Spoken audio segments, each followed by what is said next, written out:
विद्यार्थी मित्रों, केमिस्ट्री ની અંદર આજે આપણે એસિડ પ્રબળતાને અસર કરતા પરિબળોની ચર્ચા કરવા જઈ રહ્યા છીએ।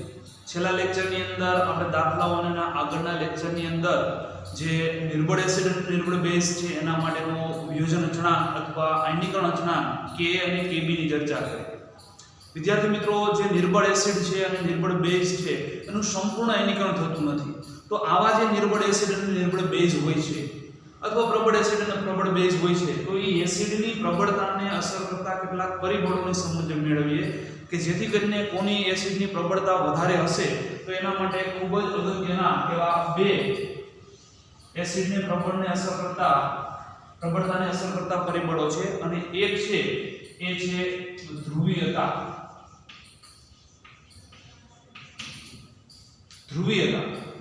અને બીજું જે છે એ છે બંધની પ્રબળતા।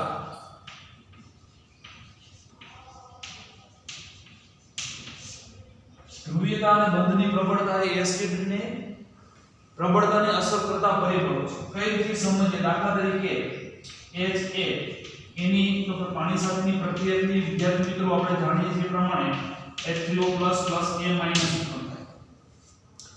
જો અહીંયા Ha એ બંધની પ્રબળતાની વાત કરીએ તો જેટલો સરળતાથી બંધ તૂટે એટલું સરળતાથી H3O+ વધારે મળે અને એ એસિડ વધારે પ્રબળ ગણાય। ધ્રુવીયતાની વાત કરીએ તો જેની ધ્રુવીયતા વધારે છે એટલે બંધ સરળતાથી તૂટી શકશે, એટલા માટે આ બંને મહત્વના પોઈન્ટ છે। તો પહેલા વાત કરીએ બંધની પ્રબળતા। પહેલો પોઈન્ટ બંધની પ્રબળતા। આપણે જાણીએ છીએ પ્રમાણે જો કદ વધે, બે દ્વિઅણુ હાઇડ્રોજન અને એની સાથે જોડાયેલો એ કોઈ પણ તત્વ જો કદ વધશે, એનું કદ વધશે તો એ બંધ છે એ નબળો પડશે। નબળો પડે એટલે એસિડ પ્રબળ એસિડ તરફ જશે। એટલે કદ વધે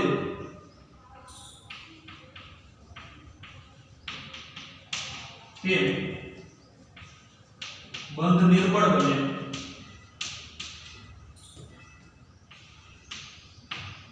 અને એસિડની પ્રબળતા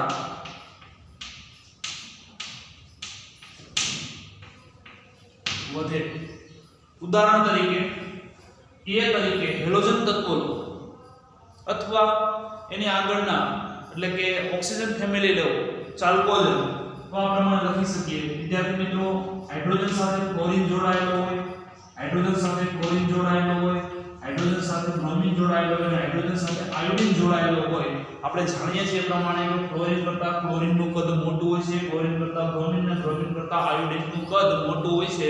સમૂહમાં ઉપરથી નીચે તરફ જઈએ તેમ તેમ કદ વધે અને કદ વધે એટલે બંધ નબળા પડે અને બંધ નબળા પડે એટલે સરળતાથી H+ આપે એટલે એસિડની પ્રબળતામાં વધારો કરે। એટલે આ પ્રમાણે લખી શકીએ કે આ છે એસિડની પ્રબળતાનું પદ। એસિડની પ્રબળતા હાઇડ્રોજન ક્લોરાઇડ કરતા હાઇડ્રોજન ક્લોરાઇડ, હાઇડ્રોજન ક્લોરાઇડ કરતા હાઇડ્રોજન બ્રોમાઇડ, હાઇડ્રોજન બ્રોમાઇડ કરતા હાઇડ્રોજન આયોડાઇડ તરફ જઈએ તેમ એસિડની પ્રબળતા વધે। આ વાત કરીએ આપણે સમૂહ 17 ના તત્વો। જો સમૂહ 16 ના તત્વો માટે પણ જો આ પ્રમાણે લખવું હોય તો અહીંયા સ્પષ્ટ રીતે લખી શકીએ કે H2O કરતા H2S સરળતાથી હાઇડ્રોજન H+ આપશે, એના કરતા H2SE સરળતાથી હાઇડ્રોજન આપશે સેલ્યુરિયમ, અને ત્યારબાદ એ ટેલુરિયમ તરફ જઈએ તેમ તેમ કદ વધે છે એટલે અહીંયા આ બંને માટે કદ વધે તેમ પ્રબળતા વધે। એ બંધની પ્રબળતાને આધારે સમજીએ। બીજો પોઈન્ટ ધ્રુવીયતાના આધારે સમજવાનો પ્રયત્ન કરીએ। ધ્રુવીયતા વધે તેમ વિદ્યાર્થી મિત્રો સરળતાથી વિયોજન પામશે અને સરળતાથી વિયોજન પામે એટલે H3O+ ની સંખ્યા વધે અને H3O+ ની સંખ્યા વધે એને કારણે એ એસિડ એ પ્રબળતા વધશે એટલે એની ધ્રુવીયતા વધે। ધ્રુવીયતા એટલે વિદ્યુત ઋણતા। વિદ્યાર્થી મિત્રો અહીંયા જે છે એનું કદની વાત છે કે એનું કદ વધે તેમ અને એની ધ્રુવીયતા વધે તેમ એસિડની પ્રબળતા વધે છે. ઉદાહરણ તરીકે બીજો આવર્ત CH4 કાર્બનના હાઇડ્રાઇડ, કાર્બન પછી નાઇટ્રોજનના હાઇડ્રાઇડ, નાઇટ્રોજન પછી ઓક્સિજનના હાઇડ્રાઇડ અને ઓક્સિજન પછી હેલોજનના હાઇડ્રાઇડ. એટલે કે ડાબી બાજુથી જમણી બાજુ તરફ જઈએ તેમ વિદ્યુત ઋણતા વધે છે. વિદ્યાર્થી મિત્રો એને કારણે એસિડની પ્રબળતામાં વધારો જોવા મળે છે. અને વિદ્યાર્થી મિત્રો આ રીતથી એસિડની પ્રબળતા ધ્રુવીયતા અહીંયા તમે જોઈ શકો કે કાર્બન કરતા નાઇટ્રોજનની, નાઇટ્રોજન કરતા ઓક્સિજન અને ઓક્સિજન કરતા ક્લોરીનની વિદ્યુત ઋણતા વધારે છે. એટલે ધ્રુવીયતા વધે અને ધ્રુવીયતા વધે એટલે એસિડની પ્રબળતા વધશે. બે અગત્યના પોઈન્ટ છે, નોંધી લઈએ. ત્યારબાદ વિદ્યાર્થી મિત્રો નેક્સ્ટ પોઈન્ટ છે એસિડ અને બેઝના આયનીકરણમાં સમાન આયન અસર. વિદ્યાર્થી મિત્રો સમાન આયન અસરની જો વાત કરીએ તો સમાન આયન અસરને કારણે લસટનના સિદ્ધાંત પ્રમાણે સમાન આયન અસર હાજરી હશે તો એ હાજરીને કારણે એસિડ અથવા બેઝની એ વિયોજન અચળાંકની અંદર અથવા આયનીકરણ અચળાંકના મૂલ્યમાં ફેરફાર થતો હોય છે. ઉદાહરણ દ્વારા સમજીએ એટલે વધારે ખ્યાલ આવશે. જેમ કે એસિટિક એસિડનું વિયોજન, એસિટિક એસિડ કે જેનું સૂત્ર છે CH3COOH, એસિટિક એસિડનું વિયોજન એટલે કે CH3COOH એનું વિયોજન પાણીની હાજરીમાં વિદ્યાર્થી મિત્રો H+ એટલે CH3COO- aqueous અને H+ ગુમાવે એટલે H3O+ અથવા H+. વિદ્યાર્થી મિત્રો આ જે એસિટિક એસિડ જે છે એની અંદર જો સમાન આયન તરીકે હું એસિટેટ આયન અથવા હાઇડ્રોજન આયન અથવા હાઇડ્રોનિયમ આયન કોઈ પણ ઉમેરીશ એટલે પ્રક્રિયા કઈ તરફ પ્રતિગામી દિશામાં આગળ વધશે, જેથી કરીને H3O+ ની સાંદ્રતા ઘટશે. એટલે ઉપરની પ્રક્રિયામાં H+ અથવા H3O+ ઉમેરતા આ આયનને સમાન આયન અસર ઉમેરતા શું થાય તો કે લસટનના સિદ્ધાંત પ્રમાણે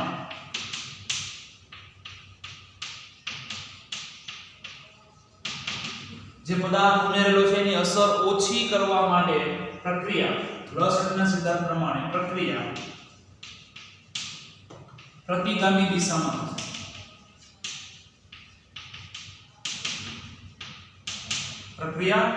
દિશામાં થશે, જેથી H3O+ ની સાંદ્રતા ઘટશે, જેથી pH માં ફેરફાર. આની જગ્યાએ જો એસિટેટ આયન ઉમેરું આપેલો આની જગ્યાએ Ac- એસિટેટ અથવા એમ કહી શકાય કે CH3COO- ઉમેરતા લસટનના નિયમ પ્રમાણે લસટનના સિદ્ધાંત પ્રમાણે આગળ ચર્ચા કરીએ પ્રમાણે આ આયન ઉમેરીશું તો પણ આની સાંદ્રતા વધશે. લસટનના સિદ્ધાંત પ્રમાણે પ્રક્રિયા પ્રતિગામી દિશામાં થશે અને H3O+ ની સાંદ્રતામાં ઘટાડો થશે. પ્રક્રિયા પ્રતિગામી દિશામાં થશે,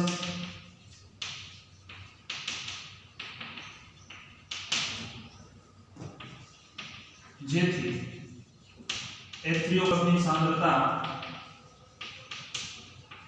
ઘટશે અને pH પણ શું થશે ઘટશે.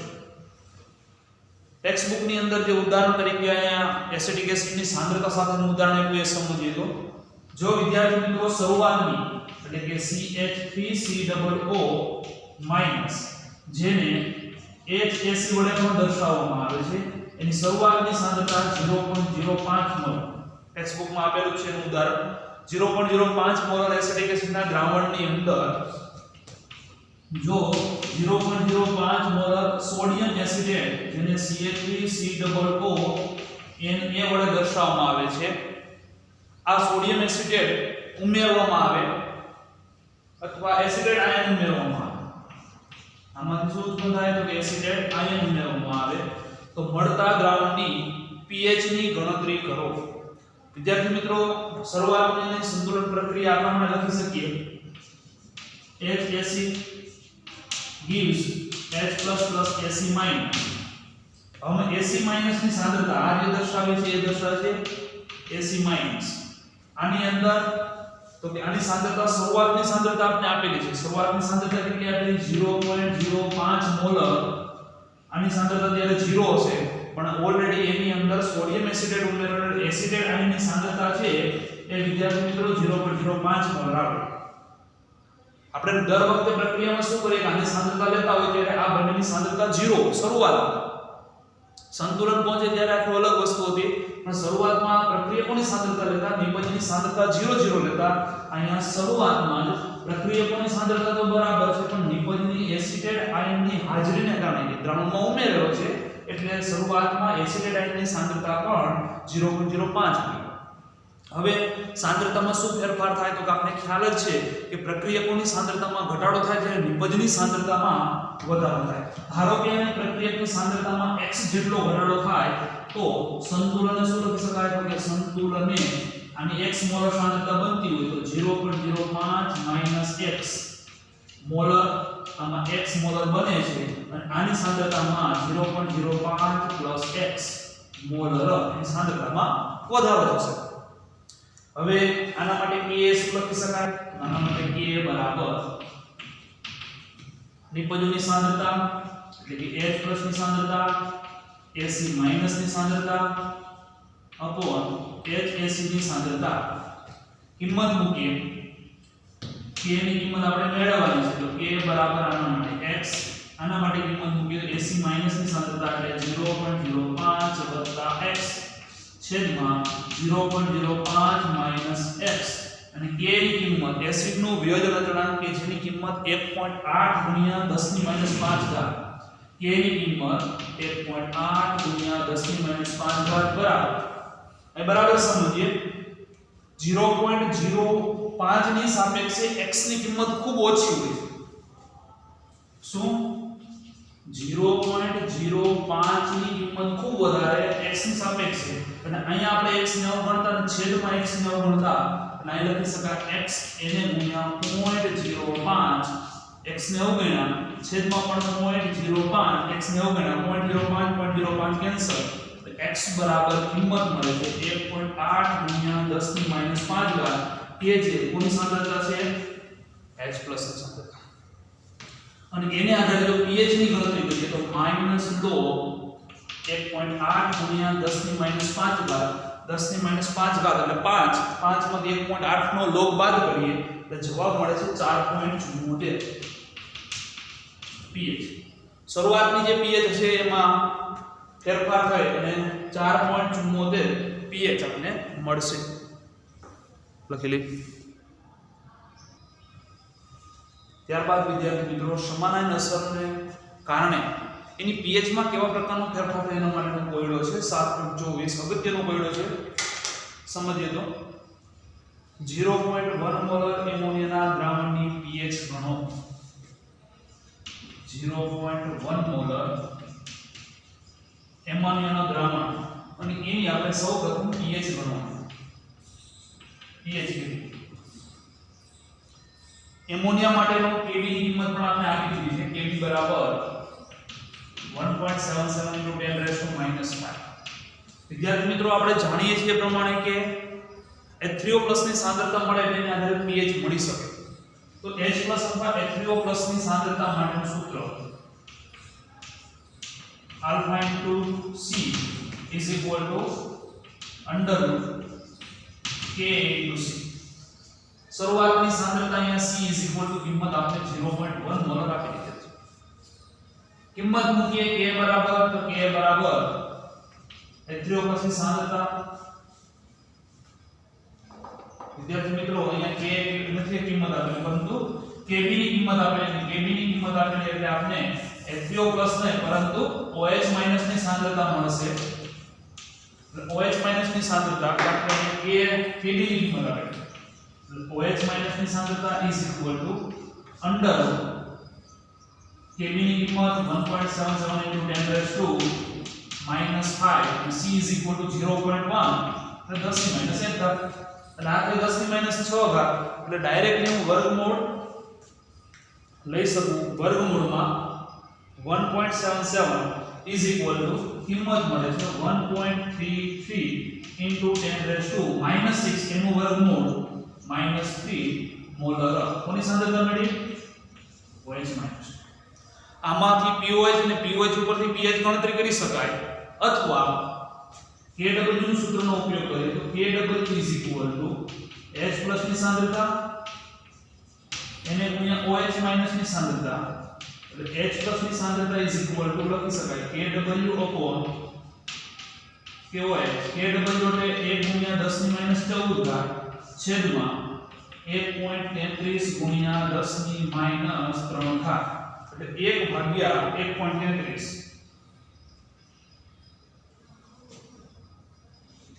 વિદ્યાર્થી મિત્રો 1 ભાગ્યા 1.33 કિંમત મળે છે આપણે 0.7518 × 10⁻² ઉપર જશે એટલે +3 એટલે જવાબ આવશે -11 અને કન્વર્ટ કરીએ તો 7.5818 × 10⁻12 મોલર સાંદ્રતા કોની H+ વિદ્યાર્થી મિત્રો આની ઉપરથી pH ની ગણતરી કરી શકીએ કે pH = -log H+ = -log 7.518 ગુણ્યા 10 ની -12 ઘાત આનો log એટલે માઈનસ આનો log એટલે કેટલા થશે +12 આપણે 7.518 નો log લઈએ તો log 7.518 કિંમત મળે છે 0.876 પ્લસ 12 કરીએ એટલે વિદ્યાર્થી મિત્રો આપણે બાદ કરવાના થશે એટલે આ માઈનસ અને પ્લસ એટલે 12 -0.876 11.124 આ શરૂઆતની pH મળી હવે ફેરફાર સમજીએ આગળ રકમ વાંચીએ તો આ દ્રાવણના 50 ml એટલે કયા તો કે આજે 11.124 pH ધરાવતું એમોનિયા એટલે કે 0.1 મોલર એમોનિયાનું દ્રાવણ કેટલું લીધું છે 50 ml દ્રાવણમાં 25 ml 0.1 મોલર HCl ઉમેરવામાં આવે તો એટલે કે 50 ml દ્રાવણ લીધું કોનું કે જેની સાંદ્રતા 0.1 મોલર NH3 છે એ અને એની સાથે એમાં 25 ml 0.1 મોલર સાંદ્રતા વાળું કોનું દ્રાવણ ઉમેરેલું છે HCl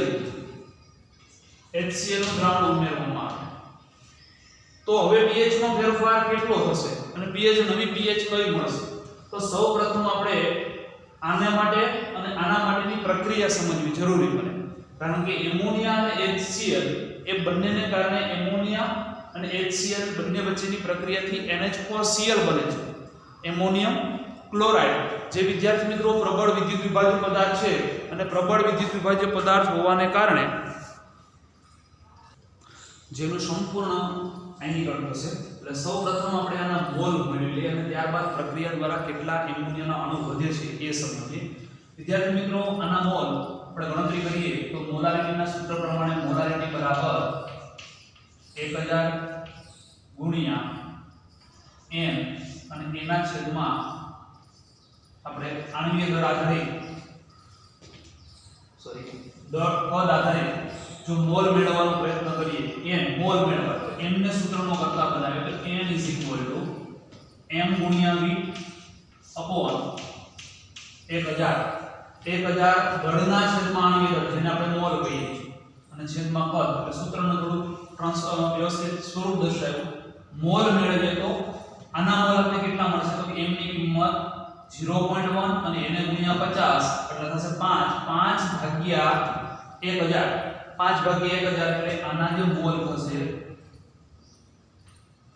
એમોનિયાના મોલ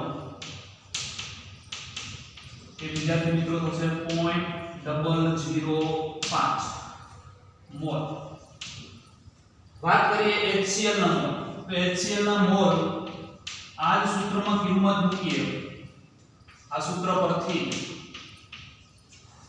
m એટલે કે મોલ 25 ગુણ્યા 0.1 એટલે 2.5 એને ભાગ્યા 1000 એટલે થશે 0.0025 મોલ આ 50 મોલ છે 0.0050 મોલ 0.0025 મોલ હવે બંને વચ્ચેની પ્રક્રિયાથી કેટલા મોલ વપરાશે HCl છે એ પ્રબળ એસિડ છે જેથી કરીને એનું સંપૂર્ણ પ્રક્રિયા દરમિયાન એ NH4+ બનાવશે અહીંયા આ પ્રબળ હોવાને કારણે પુરોગામી કે પ્રતિગામી નહીં માત્ર ને માત્ર પુરોગામી જ પ્રક્રિયા થશે અને સંપૂર્ણ Na+ ને Cl- માં રૂપાંતરિત કરશે NH4Cl બનશે તો સીમિત પ્રક્રિયા કોણ થશે પહેલા સમજી લઈએ તો કે જે ના મોલ ઓછા હશે અને 1 મોલ અને 1 મોલ આના મોલની સંખ્યા ઓછી છે એટલે HCl જે સીમિત થશે એટલે HCl સીમિત થશે એટલે આ તમામ મોલ વપરાઈ જશે આના 0.025 મોલ છે અને આના 0.0050 મોલ છે તો આમાંથી વપરાશે કેટલા 0.025 મોલ જ વપરાશે અને બાકી કેટલા રહેશે તો કે શરૂઆત હવે પ્રક્રિયા પછી આ શરૂઆતમાં અને પ્રક્રિયા પછી તો આના મોલ વચ્ચે 0.0025 મોલ વચ્ચે આ સંપૂર્ણ વપરાઈ જશે અને આનું નિર્માણ પામશે 0.0025 મોલ એટલે NH4+ એટલા મોલ મળશે એમોનિયાના 0.0025 મોલ વધશે અને એ વધશે એટલે ફરી પાછી આગળની ચર્ચા કરીએ પ્રમાણે એની પ્રક્રિયા તો થશે એની સાંદ્રતા ગણવી પડશે તો અહીંયા સૌપ્રથમ આપણે NH4+ અને એમોનિયા એ બંનેની સાંદ્રતા મેળવીએ હવે વાત કરીએ કુલ કદ તો કે કુલ કદ થશે વિદ્યાર્થી મિત્રો 25 ml + 50 ml એટલે કુલ કદ થશે 75 ml એમોનિયાની સાંદ્રતા NH3 ની સાંદ્રતા એટલે કે આપણે NH3 સાંદ્રતા માટેનું જે સૂત્ર છે એ સૂત્રનો ઉપયોગ કરીએ 1000 × N/V એટલે આ થશે 1000 n બરાબર કેટલા મોલ છે એના 0.0025 એના છેદમાં કદ કેટલું છે વિદ્યાર્થી મિત્રો 75 એટલે ગુણાકાર ભાગાકાર કરીએ તો 1000 ગુણ્યા 0.0025 ભાગ્યા 75 એટલે વિદ્યાર્થી મિત્રો આના જે મોલ મળશે NH3 ના મોલ એ 0.033 કેપિટલ M કોનો એમોનિયાનો NH4+ ના મોલ કેટલા વધશે તો કે NH4+ ના મોલ પણ NH4+ ની સાંદ્રતા સેમ એઝ ઇટ એના પણ 0.25 મોલ છે 1000 ગુણ્યા 0.0025 એના છેદમાં કુલ કદ 75 એટલે એની સાંદ્રતા પણ 0.033 મોલ થશે આ માત્ર બંનેને ભેગા કરવાથી કોની કેટલી સાંદ્રતા છે એ સમજો વિદ્યાર્થી મિત્રો pH ગણવા માટે પ્રક્રિયા લખીએ એમોનિયાની પ્રક્રિયા હવે સમાનાય રસાયણ એમોનિયાની પ્રક્રિયા પાણી સાથેની પ્રક્રિયા કરીએ એટલે gives NH4+ plus OH minus આની શરૂઆતની સાંદ્રતા ઢળ્યા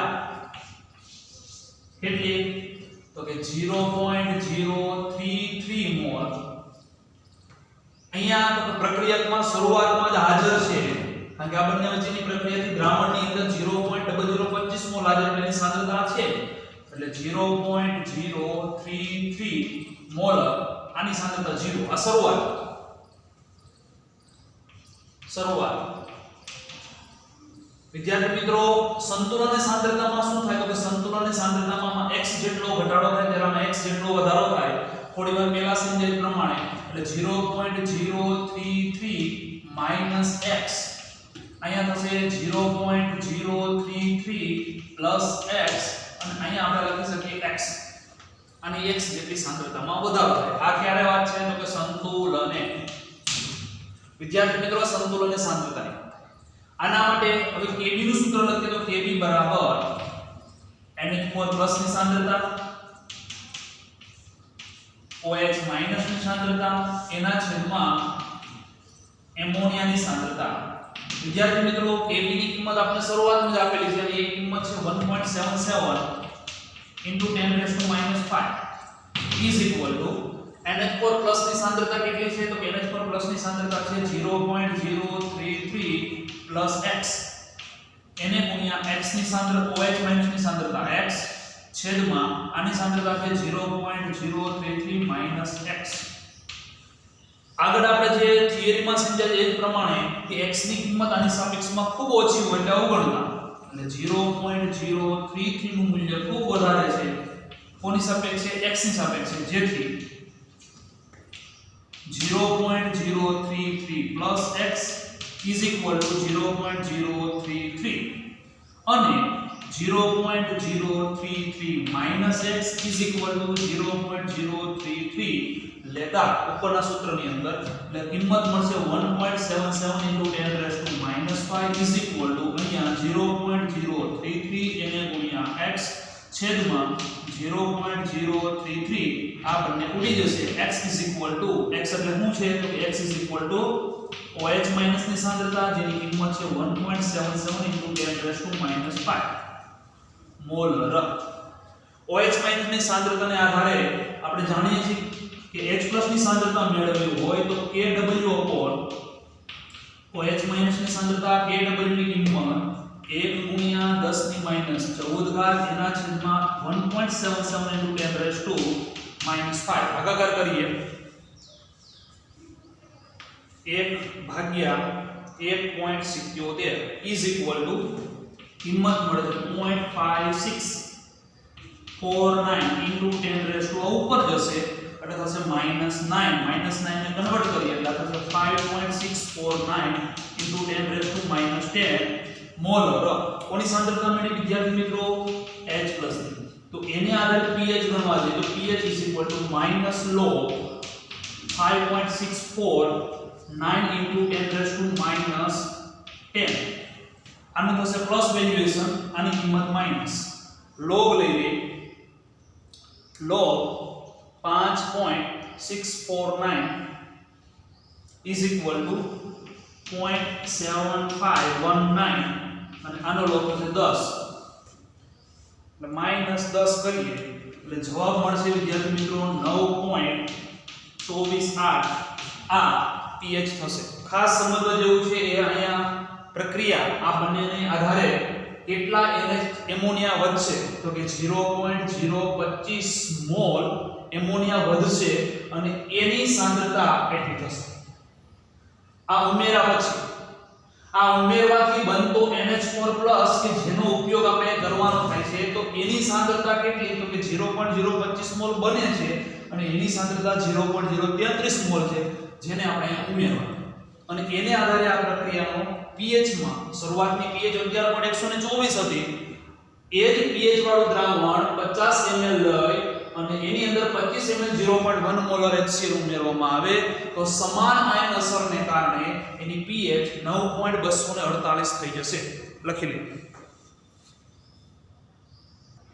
ત્યારબાદ વિદ્યાર્થી મિત્રો ક્ષાર સોલ્ટ. આપણે જાણીએ છીએ એ પ્રમાણે એસિડ અને બેઝ વચ્ચેની પ્રક્રિયાથી ક્ષાર બને છે એટલે કે સોલ્ટ બને છે. એટલે સોલ્ટ કઈ રીતે નિર્માણ પામે એ સમજીએ તો એસિડ પ્લસ બેઝ એમાંથી જે નિર્માણ પામે છે એ વિદ્યાર્થી મિત્રો હોય છે સોલ્ટ એટલે કે ક્ષાર. આજે આપણે ક્ષારનું જળ વિભાજન અને જળ વિભાજનને અંતે pH કેવા પ્રકારની pH મળે એ સમજવા જઈ રહ્યા છે. તો વિદ્યાર્થી મિત્રો જો પ્રબળ એસિડ અને પ્રબળ બેઝ હોય એ બંનેમાંથી મળતા સંયુગ્મ એસિડ અને બેઝની વાત કરીએ તો એ હંમેશા પાણી સાથે પ્રક્રિયા કરી અને જળયુક્ત સંયોજન બનાવે એક્વેસ ફોર્મમાં. દાખલા તરીકે પ્રબળ બેઝ અને પ્રબળ એસિડ એટલે કે પ્રબળ એસિડ અને પ્રબળ બેઝ. પ્રબળ એસિડ ઉદાહરણ તરીકે HCl એ HCl માંથી મળતો H+ એ પણ જળયુક્ત સંયોજન હોય અને Cl- એની પણ પ્રતિ બાજુ પાણીના અણુ ગોઠવાય અને Cl- એટલે આ જે હોય છે એ જળયુક્ત હોય છે. એ જ પ્રમાણે NaOH ની વાત કરીએ પ્રબળ બેઝ તો એમાંથી મળતો સોડિયમ પ્લસ અને OH માઈનસ એ જળયુક્ત હોય છે.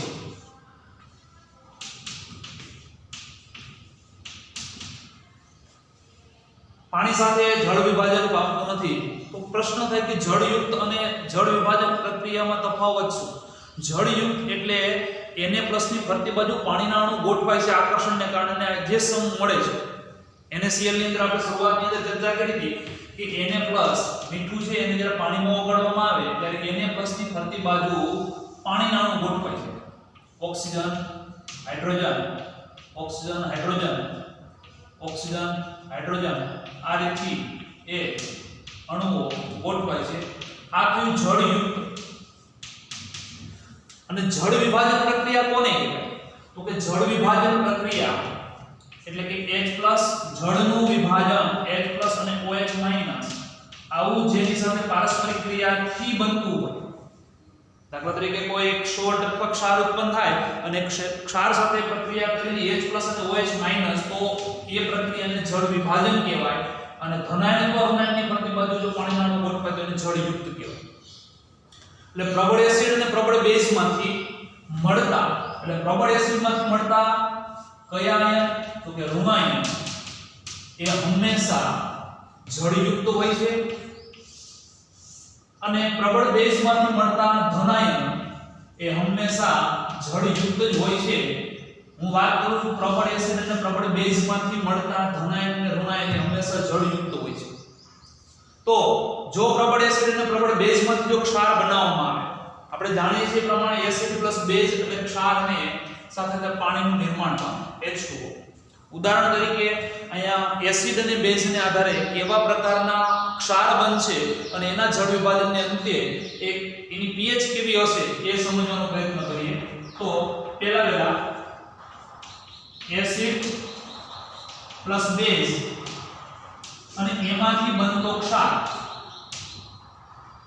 સોલ્ટ એની વર્તણૂક સમજવાનો પ્રયત્ન કરીએ. જો એસિડ પ્રબળ હશે એટલે પહેલી કન્ડિશન, જો એસિડ પ્રબળ હશે અને બેઝ પણ પ્રબળ હશે તો એમાંથી બનતો ક્ષાર હંમેશા પ્રબળ વિદ્યુત વિભાજ્ય પદાર્થ હશે. પ્રબળ વિદ્યુત વિભાજ્ય અને પ્રબળ વિદ્યુત વિભાજ્ય પદાર્થ એટલે એમાંથી બનતો ક્ષાર એ હંમેશા તટસ્થ હશે કે જેની pH કેટલી હશે? 7. એટલે મળતો ક્ષાર એ કેવો હશે? તટસ્થ pH 7 ને. ઉદાહરણ તરીકે તો પ્રબળ એસિડ એટલે HCl, પ્રબળ બેઝ એટલે સોડિયમ હાઇડ્રોક્સાઇડ. આ બંને વચ્ચેની પ્રક્રિયાથી બનતો ક્ષાર એટલે કે NaCl H+ અને OH- ઉત્પન્ન કરશે પાણી. Na+ અને Cl- એ આગળ ચર્ચા કરી એ પ્રમાણે કે એ જળયુક્ત હોય છે. કોણ? Na+ અને Cl- અને એટલા માટે માત્ર ને માત્ર પાણીની જ pH ગણવાની થાય અને પાણીની pH આપણે જાણીએ છીએ કેટલી છે? 7. અને એટલા માટે આવા ક્ષારની pH કેવી છે? 7. અને એટલા માટે આવા ક્ષારને આપણે તટસ્થ ક્ષાર તરીકે ઓળખી શકીએ. લખી લે. ત્યારબાદ વિદ્યાર્થી મિત્રો બેમાંથી કોઈ એસિડ પ્રબળ અથવા બેઝ હોય ને એમાંથી જો બનતો ક્ષાર હોય તો એની pH માં કેવા પ્રકારનો ફેરફાર થાય એ સમજીએ. દાખલા તરીકે નિર્બળ એસિડ અને બેઝ પ્રબળ તો એમાંથી બનતો ક્ષાર હંમેશા બેઝ કેવો છે? પ્રબળ. અને એટલા માટે બનતો ક્ષાર એ બેઝિક હશે અને બેઝિક હોય તો આપણે ખ્યાલ હશે pH 7 કરતા કેવી હોય?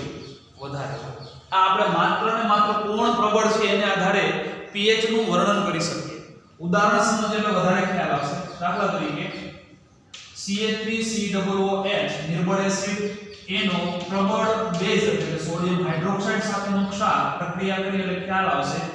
નિપજ તરીકે તો કે CH3COO Na H+ અને OH- પાણીમાં દૂર થાય એટલે પ્લસ H2O. વિદ્યાર્થી મિત્રો આ જે છે એ નિર્બળ એસિડ અને પ્રબળ બેઝમાંથી બનતો ક્ષાર છે અને આ ક્ષાર એનું જળ વિભાજન પ્રક્રિયા સમજીએ તો ખ્યાલ આવે કે pH 7 કરતા વધારે હશે કે ઓછી.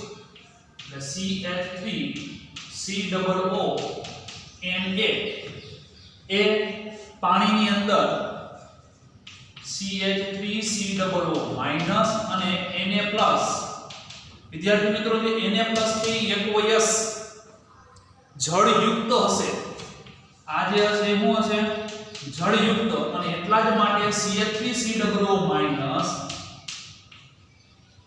જે પાણી સાથેની પ્રક્રિયા કરશે, જેને આપણે જળ વિભાજન પ્રક્રિયા કહીએ છીએ, પાણી સાથેની પ્રક્રિયા કરશે, H+ આની સાથે જોડાશે અને નિપજ તરીકે CH3COOH અને OH- આપશે. H+ આની સાથે જોડાય અને OH- આપશે. K નું મૂલ્ય વિદ્યાર્થી મિત્રો આપણે K નું મૂલ્ય ખ્યાલ છે 1.8 × 10⁻5 ઘાત, એટલે ખૂબ જ ઓછું વિયોજન પામે. કોનું? Acidic acid. એટલે પ્રક્રિયા પ્રતિકારી બહુ ઓછી થાય. મોટા ભાગનું શું હશે? OH- પડ્યો રહે. OH- પડ્યો રહે છે એટલા માટે એની pH ની વેલ્યુએશન વિદ્યાર્થી મિત્રો 7 કરતા કેવી હશે? વધારે. કારણ કે K નું મૂલ્ય ઓછું છે, જેથી પ્રક્રિયા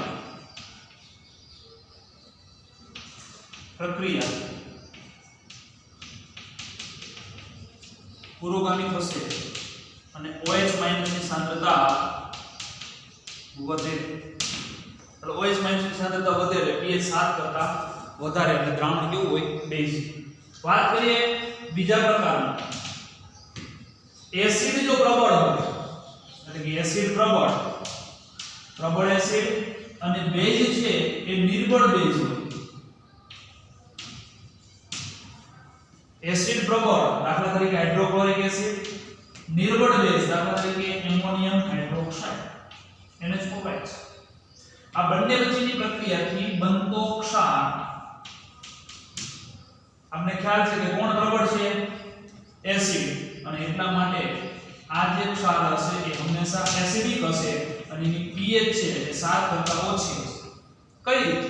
તો કે આ બંનેની પ્રક્રિયા લખીએ HCl + H+ OH- ઉત્પન્ન થશે NH4Cl + H2O.